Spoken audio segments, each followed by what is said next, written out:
আরেকটি নতুন ভিডিওতে সবাইকে স্বাগতম জানিয়ে ভিডিওটা শুরু করছি। আসসালামু আলাইকুম এভরিওয়ান, কেমন আছেন আপনারা সবাই? আশা করি সবাই অনেক ভালো আছেন। আমরা আল্লাহর রহমতে ভালো আছি। আশা করি আজকে ছোট্ট ভিডিওটা আপনাদের কাছে ভালো লাগবে। আজকে ফুলকপি আর আলু দিয়ে মাছ রান্না করা হবে, তো আম্মু সবজিগুলো কেটে নিয়েছে। আজকে মাছের তরকারিটা একটু অন্যরকম করে রান্না করবে, তো আম্মু মাছগুলো ভাজা তো শুরু করে দিয়েছে। এখন মাছগুলো ভালো করে ভেজে নিতে হবে। মাছগুলো ভাজা হয়ে গেলে ফুলকপিটা ভাজবে। আম্মু কেটে রাখা ফুলকপিগুলো সব কড়াই দিয়ে দিচ্ছে।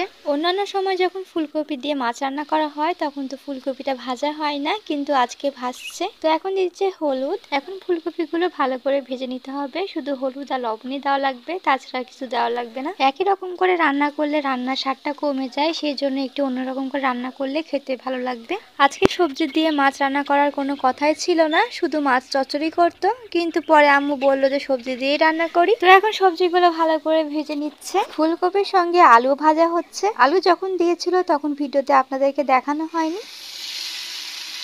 এখন কড়াইয়ে দিয়ে দিচ্ছে তেল, এখন দিয়ে দিচ্ছে আস্ত জিরা, এখন কেটে রাখা পেঁয়াজ মরিচগুলো সব দিয়ে দিচ্ছে। তো এখন প্রথমে পেঁয়াজ মরিচগুলো ভেজে নিতে হবে, তারপরে সব মশলাগুলো দিয়ে দিতে হবে। এখন দিয়ে দিচ্ছে আদা রসুন বাটা। আজকে দেরি করে আদা রসুন বাটাটা বের করা হয়েছে ও ডিপ ফ্রিজ থেকে, যার জন্য এখনো জমাট বেঁধে আছে। এখন তো আগের থেকে অনেকই ঠান্ডা বেড়ে গেছে, তো ডিপ থেকে যখন কোনো কিছু বের করতে হয় তখন একটু আগেই বের করতে হয়, না হলে জমাট বেঁধে থাকে। তো আমরা একে একে সব মশলা দিয়ে দিচ্ছে।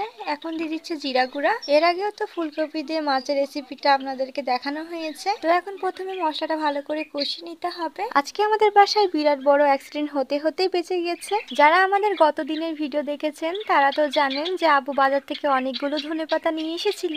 তো ধনেপাতাগুলো আমি ব্লেন্ডারে ব্লেন্ড করছিলাম। আমি যখন ধনেপাতাগুলো বাড়ছিলাম তখন হঠাৎ ঢাকনাটা খুলে যায়। তো তখন আমি ভাবতে পারিনি এইভাবে খুলে যাবে। তো রান্নাঘরের একেবারে অবস্থা খারাপ হয়ে গিয়েছিল, সঙ্গে আমার পুরো জামা টামা একেকার অবস্থা।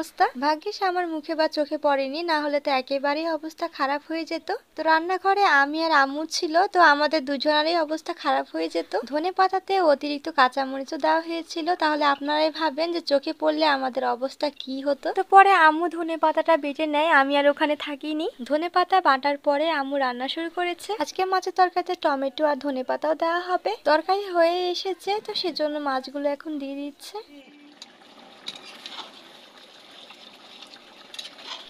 মাছের সঙ্গে ধনেপাতা আর টমেটো দিয়ে দেওয়া হয়েছে। ধনেপাতা দেওয়ার কারণে অনেক সুন্দর স্মেল বের হয়। আজকের তরকারিটা একটু অন্যরকমই লাগবে খেতে। তো আজকের ভিডিওটা এই পর্যন্তই। আবার কোনো নেক্সট ভিডিওতে আপনাদের সঙ্গে দেখা হবে। ততক্ষণ পর্যন্ত সবাই ভালো থাকবেন, সুস্থ থাকবেন, আমাদের সাথে থাকবেন। আল্লাহ হাফেজ।